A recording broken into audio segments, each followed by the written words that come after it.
ఎక్కడైనా ల్యాండ్ పై ఇన్వెస్ట్ చేయాలని అనుకుంటున్నారా? అయితే ఫ్యూచర్ సిటీలో ఇప్పుడే ల్యాండ్ తీసి పెట్టుకోండి. పూర్తి వివరాలకు మాకు కాల్ చేయండి. నమస్కారం. కార్తీక పురాణం 13వ రోజు పారాయణలోకి వచ్చాం.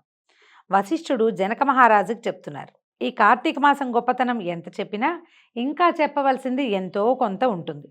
ఈ నెలలో మనం చేసే ప్రతి మంచి పనికి అత్యంతమైన అనంతమైన ఫలితం లభిస్తుందని చెప్పాను కదా.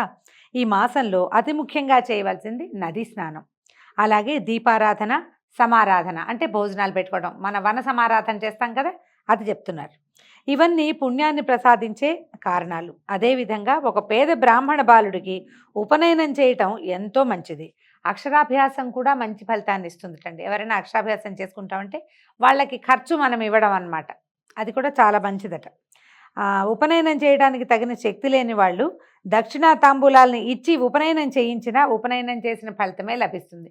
అంటే ఒక హాల్ బుక్ చేయటము, భోజన భాజనాదులన్నీ చూడడము, పురోహితుడికి ఇవ్వడము, అన్నీ ఇదంతా కాకుండా కేవలము ఒక పురోహితుడికి ఇవ్వవలసిన దక్షిణ తాంబూలాదులు ఇచ్చి మిగిలిన ఖర్చులు వాళ్లే పెట్టుకుంటారు ఉపనయనం చేసుకునే వాళ్ళే. అలా చేసినా కూడా మంచి ఫలితం లభిస్తుందట. అయితే ఈ పని వలన ఎలాంటి పాపమైనా తొలగిపోతుంది, వ్యభిచార దోషం నశిస్తుంది, నూతులు చెరువులు త్రవ్వించిన ఫలితం లభిస్తుంది. వీటన్నిటికంటే అత్యధిక ఫలప్రదమైనది కన్యాదానం. ఈ కన్యాదానం వల్ల తాను తన పూర్వీకులు అందరూ తరిస్తారు. ఈ విషయాన్ని తెలియజేసే ఒక ఇతిహాసాన్ని చెప్పమన్నారు. అంటే కార్తీకంలోనే కన్యాదానం చేయాలన్న నియమం లేదండి. కార్తీకంలో కొన్నిసార్లు ముహూర్తాలు ఉంటాయి, కొన్నిసార్లు ముహూర్తాలు ఉండవు కూడా. ఇప్పుడు కన్యాదానం చేయవలసిందే అంటే కుదరద్దు.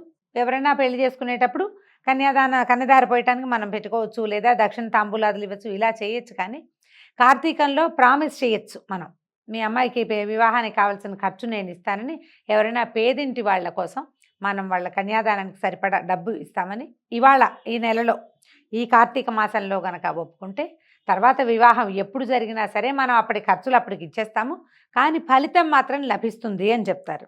పూర్వం వంగదేశంలో శూరుడని ఒక రాజు ఉండేవాడు. ఆయన భార్య చక్కని అందమైన కన్నులు కలిగింది, ఎంతో అందగత్తెట. శూరుడు శత్రురాజుల వలన దాయాదుల వలన తన రాజ్యాన్ని సర్వస్వాన్ని పోగొట్టుకుని సౌందర్యవతి అయినటువంటి భార్యా సమేతుడై అడవుల్లో కాలం గడిపేవాడట. ఆ దంపతులు కందమూలాలు భుజిస్తూ జీవనయాత్ర కొనసాగిస్తున్నారు. చాలా కాలం తర్వాత, అంటే రాజుగా ఉన్నప్పుడు ఆయనకి సంతానం లేదు, ఈ అడవిలో ఉన్న తర్వాత చాలా కాలానికి ఒక ఆడపిల్ల పుట్టిందట. తల్లిదండ్రుల లాలనలో పెరుగుతూ రూపగుణ లావణ్యాదులతోటి యవ్వనవతి అయింది.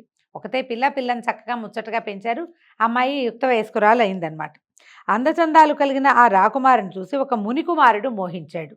రాకుమారి రాజుగారి కూతురు కాబట్టి నిజానికి రాచరికపు వ్యవహారం అక్కడ ఏమీ లేదు. మరి రాజు దగ్గరికి వెళ్ళి ఆమెను తనకిచ్చి వివాహం చేయమని అడిగాడు. రాజు అతనితో, మునికుమార, నీ కోరిక అంగీకరించదగిందే, కానీ ప్రస్తుతం నేను సమస్తాన్ని పోగొట్టుకుని కందమూలాలు తింటూ కాలం గడుపుతున్నాను. పరమ దౌర్భాగ్యుడిని, అంటే నిర్భాగ్యుడు, ఏమీ డబ్బు లేదు నా దగ్గర, అష్టకష్టాలు పడుతున్నాను. నువ్వు నాకు కొంత ధనం ఇస్తే నేను నా కుమార్తెని నీకు ఇచ్చి వివాహం చేస్తానన్నాడు. ఇదేంటంటే ఈజీగా అమ్మాయిని అమ్ముతానని చెప్పాడు మంచి భాషలో.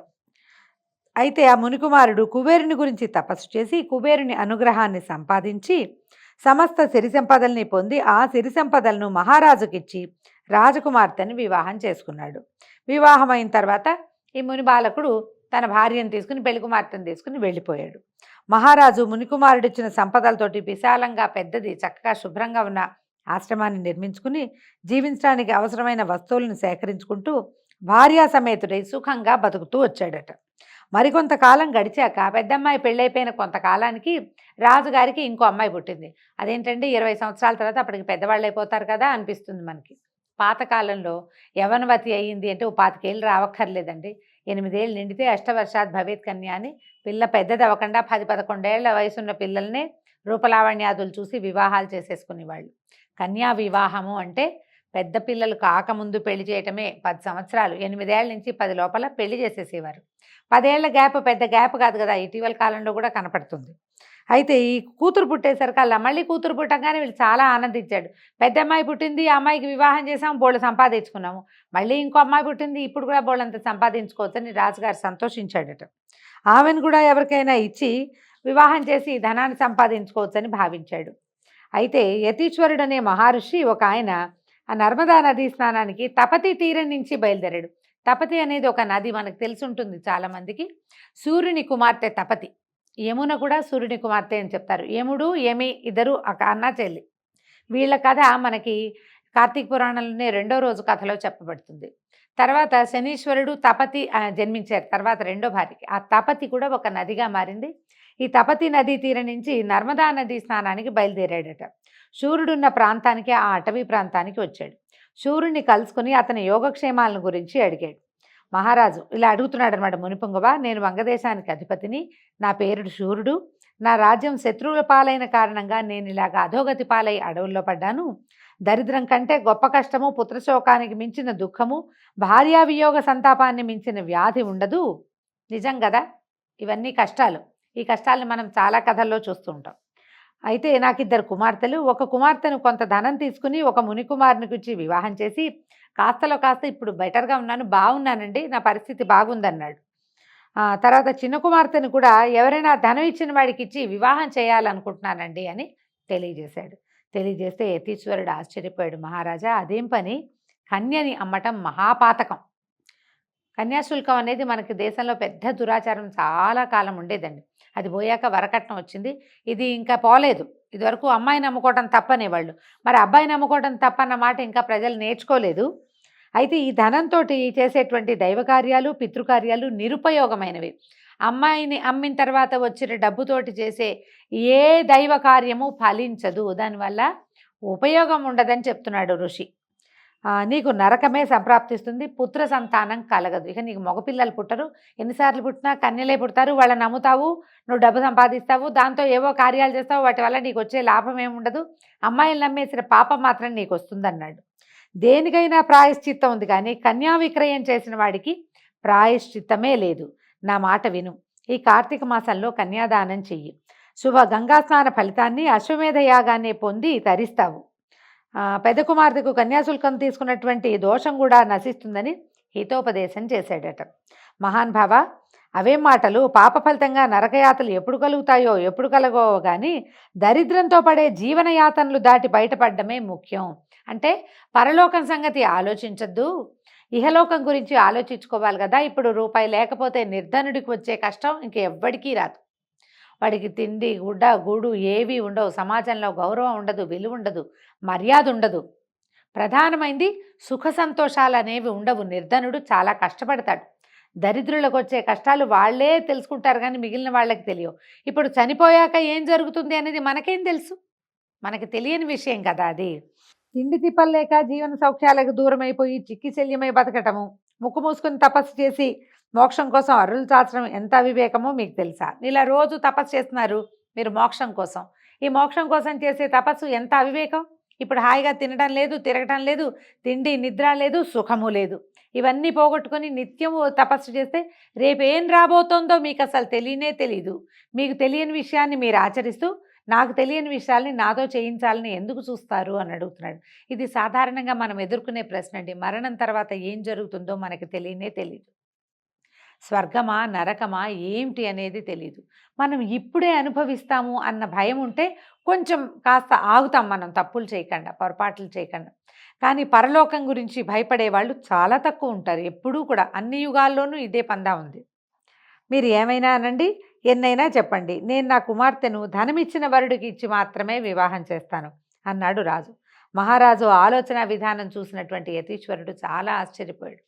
ఈయన రాజుగా ఉంటానికి పనికిరాడు, అందుకే ఇతనికి రాజ్యం పోయిందనుకుంటూ మునీశ్వరుడు తన దారిని తను వెళ్ళిపోయాడు. కొంతకాలానికి రాజు శరీరాన్ని వదిలిపెట్టాడు. ఎంతకాలం ఉంటామండి ఎవరైనా? 100, 150, 200 ఉండేవాళ్ళు అప్పట్లో. కొంతకాలం గడిచింది. ఈ కుమార్తెకు వివాహం చేశాడో చేయకుండానో మొత్తానికి మరణించాడు. అయితే అతను నరకానికి వెళ్ళాడు. అక్కడ అనేక విధాలైన చిత్రహింసల్ని అనుభవిస్తున్నాడు. సూర్యుని పూర్వీకుడైన ధర్మనిరతుడైన శృతకీర్తిని సూర్యుడు చేసిన పాప ఫలితంగా స్వర్గం నుంచి నరకానికి తీసుకుపోయారట. శృతకీర్తి అనే ఆయన ఈ సూర్యుడి వంశంలో ఉండేవాడు. ఈయన స్వర్గంలో ఉన్నాడు. శృతకీర్తి చాలా గొప్పవాడు. యుద్ధంలో మరణించి వీరమరణం పొందాడు. అంతకుముందు దానాలు, యజ్ఞయాగాదులు చేసి అనేక ధర్మకార్యాలు నిర్వహించడం వల్ల అతనికి స్వర్గప్రాప్తి వచ్చింది. ఈ స్వర్గప్రాప్తి ఉన్న స్వర్గంలో ఉన్నవాడు హాయిగా ఉంటుంటే సడన్గా ఒకరోజు నీ చిట్టా చెల్లిపోయిందని బయటికి తీసుకొచ్చారు. తీసుకొచ్చి నరకానికి ప్రయాణం చేస్తుంటే ఆయన ఆశ్చర్యపోయాడు. నరకానికి ఎందుకు తీసుకెళ్తున్నారు నన్ను? నేనే పాపకార్యాలు చేయలేదు, ఇంకా నేను స్వర్గంలో ఉండవలసిన సమయం చాలా ఉంది కదా అంటే తనకి ఎంత బాగా చెప్తున్నారో చూడండి. సూర్యుడు, నేనేమీ చేయలేదు, వ్రతక్రతు దీక్షలతో దాన ధర్మాలతో బతికంతా గడిపినందువల్ల నాకు స్వర్గలోకవాసం లభించింది, ఉన్నట్టుండి నాకు ఈ నరకయాతన ఎందుకు వస్తోంది అని యమధర్మరాజునే శృతకీర్తి ప్రశ్నించాడట. నువ్వు పరమ పవిత్రమైన వాడివే, కానీ నీ వంశంలో సూర్యుడనే రాజు రాజ్యభ్రష్టుడై భయంకరమైన కఠినమైన దరిద్రాన్ని అనుభవిస్తూ డబ్బుకి కక్కుర్తుపడి తన కుమార్తెను ఒక మునికుమారుడికి అమ్మేశాడు. అందుచేత అతను చేసిన ఈ దోషం వల్ల నీకు ఈ దుస్థితి కలిగిందని చెప్పాడు. ఈ బాధ నుంచి తప్పించుకునే ఉపాయం ఏదీ లేదా అని శృతకీర్తి యమధర్మరాజును అడిగాడట. అడిగితే, ఓ రాజా, సూర్యుని భార్యాపుత్రులు నర్మదా నదీ తీరంలో పర్ణకుటీరంలో నివసిస్తున్నారు. సూర్యుని చిన్న కుమార్తె యుక్త వయస్సులో ఉంది. నా ఆశీర్వాద బలంతో నువ్వు అక్కడికి వెళ్ళి కార్తీక మాసంలో అలంకారపూర్వకంగా అమ్మాయిని కన్యాదానం చేయించు. ఆ పుణ్యం వల్ల నీ దోషం తొలగిపోతుంది, నీకు నరకం నుంచి విముక్తి లభిస్తుంది అని హితవు చెప్పాడు. చెప్పేసరికి శృతకీర్తి వెంటనే యమధర్మరాజు యొక్క ఆశీర్వాద బలంతో నర్మదా నదీ తీరానికి చేరుకుని సూర్యుని ఆశ్రమంలోకి ప్రవేశించాడు. సూర్యుని భార్యకు తమ దుస్థితిని, కన్యాదాన వైభవాన్ని గురించి, కార్తీకంలో కన్యాదానం చేయటం వల్ల కలిగే ఫలితాన్ని గురించి ప్రబోధం చేశాడు. ఆమెకి అర్థమయ్యేలాగా చెప్పాడనమాట. మీ ఆయన చేసిన ఒక పొరపాటు వల్ల స్వర్గంలో ఉన్న ఆయన పూర్వీకుడినైన నేను కూడా నరకంలోకి వెళ్ళవలసి వచ్చిందమ్మా. కాబట్టి ఇప్పుడు అతను ఎంత బాధపడుతున్నాడో, స్వయంగా తప్పు చేసిన వాడు ఇంకా పెద్ద బాధపడతాడు అని చెప్పి అమ్మాయిని కన్యాదానం చేద్దామని ఆవిడని ఒప్పించాడట. ఇప్పుడు అందరూ కలిసి ఏం చేశారు, సూర్యుని రెండో కుమార్తెకి విజ్ఞాని, మంచి అందము ఆకారము కలిగినటువంటి ఒక మునికుమారునికి ఇచ్చి కార్తీక మాసంలో వివాహం చేశారు. అందరూ తరించిపోయారు ఆ వివాహం వల్ల. మొదటి కుమార్తె వివాహానికి తీసుకున్న కన్యాశుల్క దోషం కూడా తొలగిపోయింది. కనుక జనక మహారాజా, కార్తీక మాసంలో కన్యాదానం చేయటం వల్ల వచ్చే ఫలితం ఎంతో గొప్పది. బిడ్డలు లేనందువల్ల కన్యాదానం చేయలేని వారు ఎవరైనా సరే ఏ నిరుపేదకో సహాయపడి కన్యాదానం చేయించినా వరుడి కాళ్ళు కడిగి కన్యాదానం చేసినా కూడా పై ఫలితం లభిస్తుంది. ఆడపిల్లలు లేని వాళ్ళు ఏం చేయాలండి? ఉంటారు కదా, మనబోటి వాళ్ళ అమ్మాయిలు లేరు, అంతిద్దరు మగపిల్లలే. అప్పుడు ఎవరికైనా కన్యాదానం చేసే అవసరమో అవకాశమో వస్తే ఆ అవకాశం తీసుకోవాలి ఒకటి. తర్వాత ఏమో ఎవరైనా కన్యాదానం చేసుకుంటే పేదవాళ్ళకి వాళ్ళకి వివాహానికి వలసినంత డబ్బు ఇవ్వటము, తమే సూత్రాలు, మట్టెలు లాంటి వివాహానికి అవసరమైనటువంటి సామగ్రి కొనిపెట్టడమో చేసినా కూడా ఆ కన్యాదాన ఫలితం కొంత లభిస్తుందట. అది కుదరని వారు విధుల ప్రకారంగా ఆబోతుకి వివాహం చేసి వదిలినా కూడా, అంటే ఆబోతు వృషోత్సర్జనం అంటారు కదా, ఆంబోతుకి అచ్చువేయటం వేసి వదిలిపెట్టినా కూడా ఈ ఫలితం లభిస్తుందని వశిష్ఠ మహర్షి తెలియజేశారట. ఆడపిల్ల పరాశక్తి అంశ, అమ్మవారి అంశ. ఆమెను అమ్ముకునేవాడికి ఏ గతి పడుతుందో సూర్యుని కథ సూచిస్తోంది. కన్యను ఉత్తమమైన దానం చేయాలే తప్ప అంగడిలో సరుకులాగా అమ్మకూడదు. నరకం ఉందా, పోయాక చూస్తామా అంటూ పిచ్చి ప్రశ్నలు వేసి తెలివి తక్కువ పనులు చేసేవారికి ఈ కథ ఒక గొప్ప గుణపాఠం నేర్పుతుంది. దీంతో 13వ రోజు పారాయణ సమాప్తమైందండి. మళ్ళీ రేపు ఉదయం 14వ రోజు పారాయణతో కలుసుకుందాం. నమస్కారం.